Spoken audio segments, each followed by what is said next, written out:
Hi అండి, మీరు అందరూ బాగున్నారండి? నేను బాగున్నానండి. నేనండి పల్లెటూరి లక్ష్మినండి. ఈరోజు నేను చేసే సలాత అండి. ఈరోజు చేసేది మా అమ్మాళ్ళకి వంట. ఇదిగోండి సలాత, కస్సు బక్దోనేసు, తర్వాత వంకాయ ముక్కలు చిన్న చిన్న ముక్కల కింద కోసి పెనంలో పెట్టాను. నూనెలో కూడా ఫ్రై చేసుకోవచ్చు. నూనె తినకూడదు అనుకున్న వాళ్ళు ఇలాగ ఉప్పు కారం కొంచెం జైతున్ నూనెని ఉప్పు మిరియాల పొడి కలిపి పెనంలో పెట్టాను. ఇదండి. తర్వాత ఉడకబెట్టిన శనగలు, ఈ శనగలు కూడా వేస్తున్నాను దీనిపైన. ఉడకబెట్టిన శనగలు, ఈ సలాతా చాలా ఆరోగ్యానికి చాలా మంచిదండి. ఇది నూనె గట్ట ఏమీ లేనిది.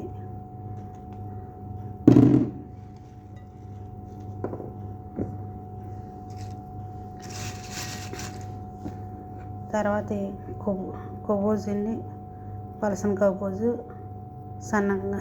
చిన్నగా కట్ చేసుకుని ఆయిల్లో ఫ్రై చేశాను. దీనిపైన సలాతా పైన డెకరేషన్.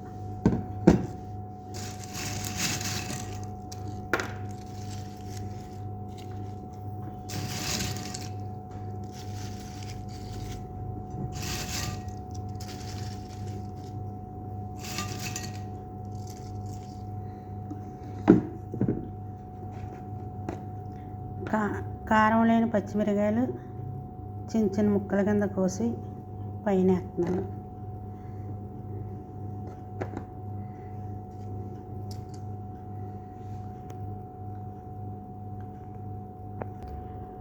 ఇదేమోండి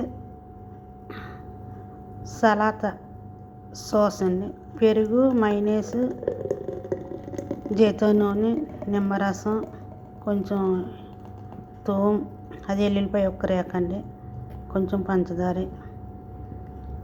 ఇస్పింజ్ అని కొత్తిమీరలా ఉంటుంది ఇస్పింజ్, అది వేసి మిక్స్ ఆడేసి దానిపైన సాస్.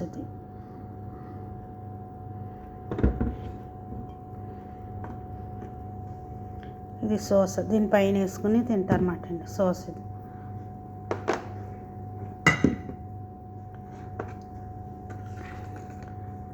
సరే అండి, మీకు నచ్చితే కనుక మీరు కూడా ఇలా ట్రై చేసుకోండి. నచ్చితే కనుక ఏమేమి వేసానో మళ్ళీ చెప్తానండి.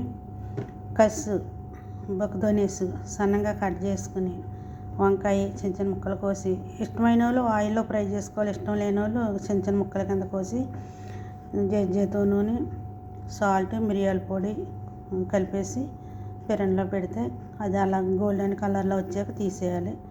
తర్వాత పలసన కబోజు 2 కబోజులు చిన్న చిన్న ముక్కల కింద కోసుకుని ఆయిల్లో ఫ్రై చేసుకుని, అది ఉడకబెట్టిన శనగల డబ్బా వస్తుంది కదా, శనగల డబ్బా.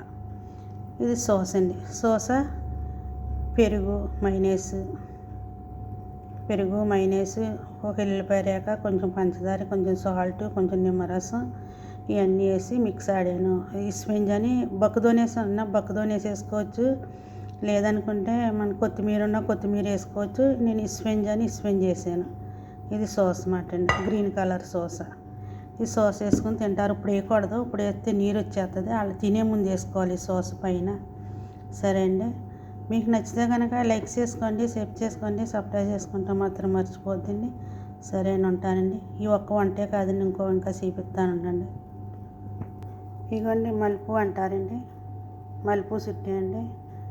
మలుపు అంటే ఎలా చుట్టి అంటే ఐస్ మెస్రియా, బక్దోనేసి, ఇస్పింజ్, క్యాప్సికమ్, ఉల్లిపాయలు, టమాటాలు అన్నీ వేసి, ఇది మలుపు అంటే మన ఇండియాకి క్యాబేజీ అంటారు. క్యాబేజీ ఇక్కడేమో క్రూమ్ అంటారండి. దీన్ని ఇలా చుట్టి అనమాట అండి, రోల్ కింద చుట్టి ఉడకబెట్టి అనమాట. ఇందులో కూడా చింతపండు గుజ్జు అన్నీ వేసి, ఉప్పు, ఎల్లుల్లిపాయ, నిమ్మరసం వేసి ఉడకబెట్టానండి.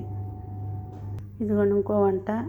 ఇది మీకు ఎప్పుడు తెలిసిన వంట. ఇది నేను అంతకుముందు ఒకసారి వీడియోలో పెట్టాను. కోస్ అండి, ఇది కోస్ అంటారు. ఇది మన ఇండియాకి నున్న బీరకాయ. మటన్ వేసి, బియ్యం వేసి, మిరియాల పొడి, ఉప్పు వేసింది దానిలో అంతా తోడేసి దాంట్లో పెట్టానండి. వేసి పైన టమాటా మజ్జిగ ప్యాకెట్, మిరియాల పొడి, జీలకర్ర పొడి, ఎల్లుల్లిపాయ వేసి నీళ్ళు వేసి ఉడకబెట్టాను. ఇదొక వంట అండి. ఈరోజు రాబియాకి ఈ 3 వంటలు చెప్పిందండి మా అమ్మ. ఈ 3 వంటలు వండాను. నా వంటలు చూస్తున్నారు కానండి, లైక్ చేసుకుంటాం, షేర్ చేసుకుంటాం తక్కువ అయ్యారండి. ప్లీజ్ అండి లైక్ చేసుకోండి, షేర్ చేసుకోండి. సరేనండి, లైక్ చేసుకుని షేర్ చేసుకోండి. ఎలా ఉన్నాయంటే కామెంట్ కూడా పెట్టండి. సరేనా? ఓకే, బాయ్ అండి అందరికీ. Bye bye.